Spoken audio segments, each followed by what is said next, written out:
ఒక మనిషి వాళ్ళ అమ్మ జ్ఞాపకం ఎప్పటికీ బ్రతికుండాలని 6.5 లక్షల చెట్లు నాటాడంటే నమ్ముతారా? ఆ మనిషి యాక్టర్ షయాజీ షిండే.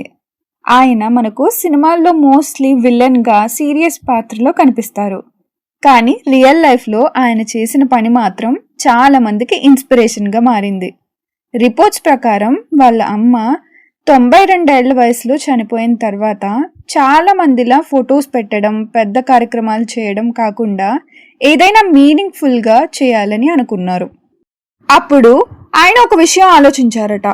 మనిషి ఈ ప్రపంచం నుంచి వెళ్ళిపోయినా అతను నాటిన చెట్టు మాత్రం గాలిగా, నీడగా, జ్ఞాపకంగా ఇంకా బ్రతుకుతూనే ఉంటుంది. సంవత్సరాల పాటు వాళ్ళ స్థానంలో ఊపిరిస్తూనే ఉంటుంది. అక్కడ నుంచే ఆయన జర్నీ స్టార్ట్ అయింది. మొదట కొన్ని వేల మొక్కలతో మొదలైన ఈ ఆలోచన స్లోగా మూమెంట్గా మారిపోయింది. విలేజ్ పీపుల్ని ఇన్స్పైర్ చేశారు, స్టూడెంట్స్ని ఎంకరేజ్ చేశారు, ఫారెస్ట్ గ్రూప్స్తో కలిసి పనిచేశారు. అలా లక్షల చెట్లు నాటడంలో భాగమయ్యారని రిపోర్ట్స్ చెబుతున్నాయి. ఇందులో మోస్ట్ బ్యూటిఫుల్ విషయం ఏంటంటే చాలా మంది మనిషిని గుర్తుంచుకోవడానికి స్టాట్యూస్ కడతారు, బిల్డింగ్స్ కడతారు, ఫొటోస్ పెట్టుకుంటారు. కానీ ఆయన మాత్రం గాలి ఇచ్చే జ్ఞాపకాలను నాటారు. ఎందుకంటే ఒక చెట్టు నీడ ఇస్తుంది, ఆక్సిజన్ ఇస్తుంది, పక్షులకు ఇల్లు అవుతుంది, వర్షాలకు సహాయం చేస్తుంది, భూమిని చల్లగా ఉంచుతుంది. ఇప్పుడు మనుషులు ఏసీ రూమ్లో బ్రతుకుతున్నా బయట ప్రపంచం మాత్రం డేంజరస్లీ వేడెక్కుతుంది. 2023 to 24లో కూడా ఇండియాలో చాలా చోట్ల heat waves, water problems, unusual temperatures చాలా ఎక్కువగా కనిపించాయి. సైంటిస్ట్ ప్రకారం ట్రీస్ తగ్గిపోవడం కూడా దీనికి ఒక మెయిన్ రీజన్. ఎందుకంటే చెట్లు తగ్గిపోతే నేల ఎండిపోతుంది, గాలి వేడెక్కుతుంది, వర్షాలు తగ్గిపోతాయి, యానిమల్స్ కూడా ఇబ్బంది పడతాయి.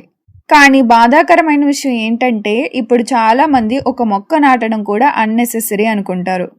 మనం ఒక ట్రీ కట్ చేయడానికి కొన్ని మినిట్స్ చాలు, కానీ అదే చెట్టు పెద్దదై నీడనివ్వడానికి మాత్రం సంవత్సరాలు పడుతుంది. ఇంకో విషయం, సైంటిస్ట్ ప్రకారం ఒక పెద్ద చెట్టు ఒక రోజులో చాలా మందికి సరిపడే ఆక్సిజన్ ఇవ్వగలదట. అంటే చెట్టు అనేది జస్ట్ ప్లాంట్ కాదు, సైలెంట్ లైఫ్ సపోర్ట్ సిస్టమ్.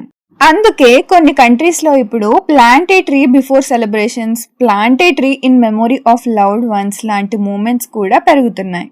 కానీ మన దగ్గర మాత్రం పుట్టినరోజుకి బెలూన్స్ కొనడం ఈజీ, కానీ ఒక మొక్క నాటడం రేర్ అయిపోతుంది. షయాజీ షిండే స్టోరీలో రియల్ ఇన్స్పిరేషన్ ఏంటంటే ఆయన తన బాధను ప్రకృతికి ఉపయోగపడే పనిగా మార్చారు. అదే గొప్ప విషయం. ఎందుకంటే కొంతమంది మనుషులు చనిపోయాక ఫోటోలలో మాత్రమే మిగిలిపోతారు. కానీ కొందరు నాటిన చెట్లలో, గాలిలో, నీడలో సంవత్సరాల పాటు బ్రతుకుతూనే ఉంటారు. ఇప్పటి నుంచి ఒక మొక్క కనిపించినప్పుడు అది కేవలం ప్లాంట్ కాదు, ఫ్యూచర్కి హోప్ అని గుర్తుంచుకోండి.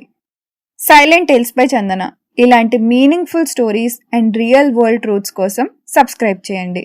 Thank you for watching.